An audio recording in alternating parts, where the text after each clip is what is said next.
Before we begin with the next Caesar's battle against the Gauls, don't forget to subscribe. Let us begin. The location chosen by our men for their camp was this. A hill sloped evenly from its summit down to the river Cevis, which we have mentioned earlier. On the opposite side of the river, a similar hill rose, sloping up in the same way, with a distance of about 200 paces at the lowest point, which was open ground, while the upper part was wooded, making it difficult to see far into the interior.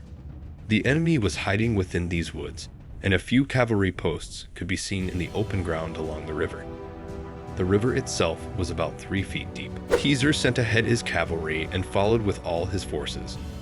However, the formation and order of his column were different from what the Belga had reported to the Nervi. Since he was approaching the enemy, Caesar, following his usual practice, led 6 legions in light marching order.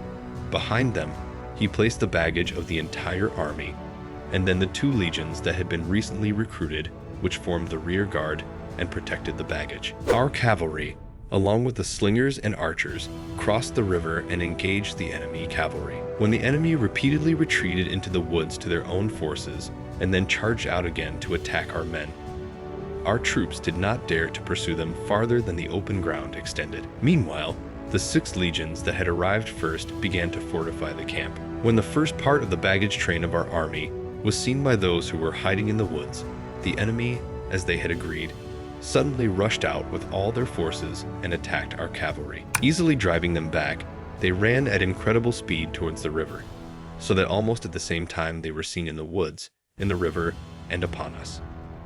With the same speed, they charged up the hill towards our camp and the men who were busy with the fortifications. Caesar had to attend to everything at once, raising the signal, which was the customary sign when troops should run to arms, sounding the trumpet, calling the soldiers back from their work, ordering those who had gone a little farther to gather materials for the rampart to be summoned, arranging the line of battle, encouraging the soldiers, and giving the signal.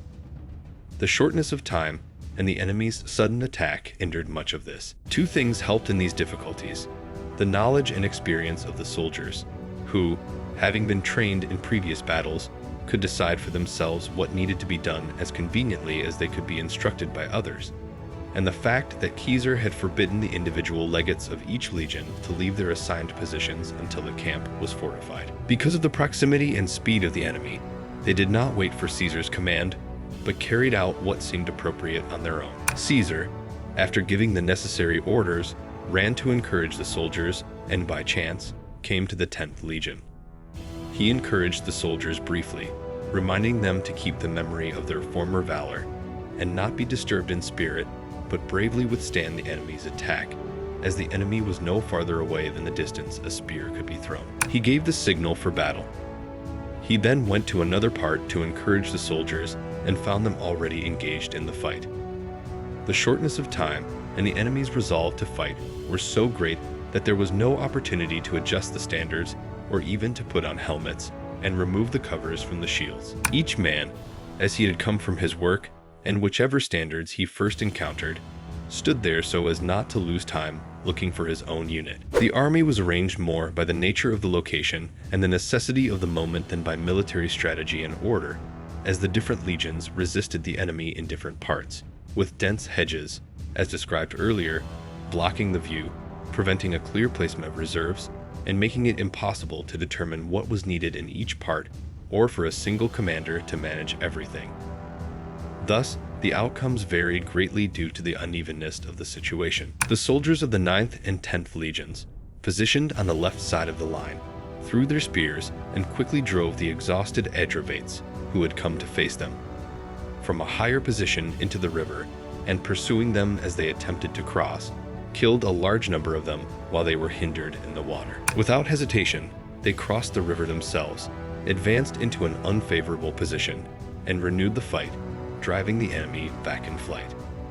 Likewise, in another part, the 11th and 8th Legions defeated the Viromandui they were fighting, drove them from the higher ground along the riverbanks.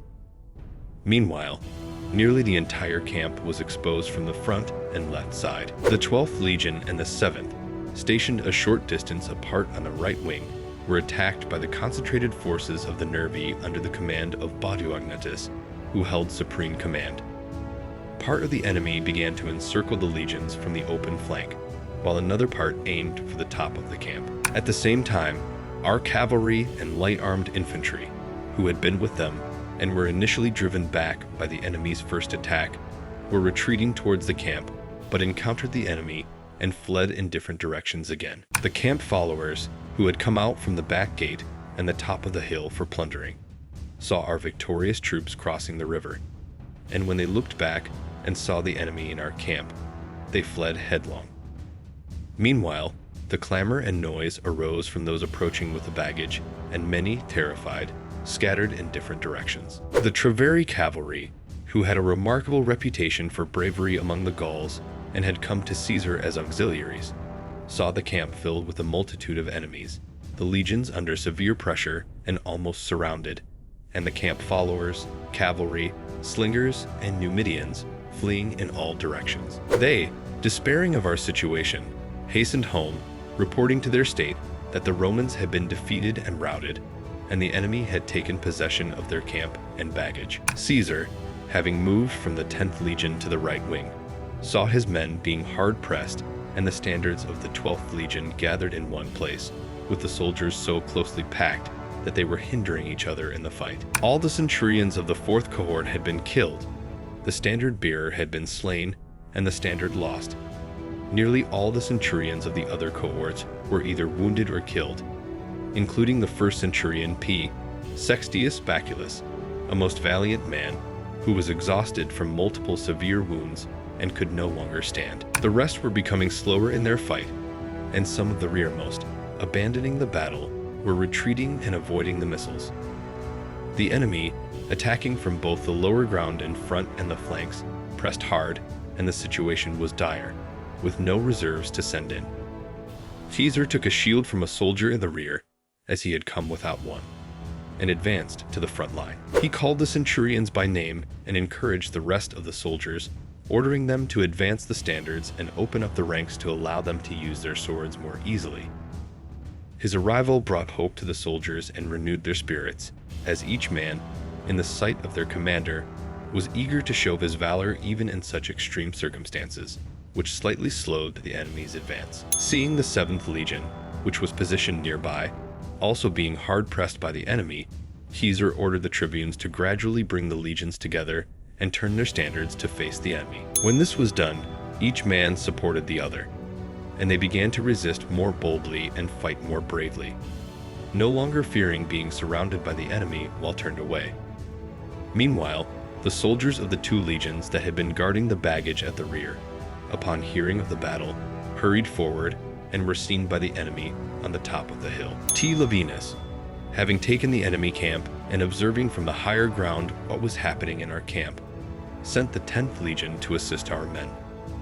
When they learned from the flight of the cavalry and camp followers the state of affairs and the danger in which the camp, the legions, and the commander were, they left nothing undone to hasten their advance. If you are looking forward to see what is happening next, don't forget to subscribe. See you in the next battle.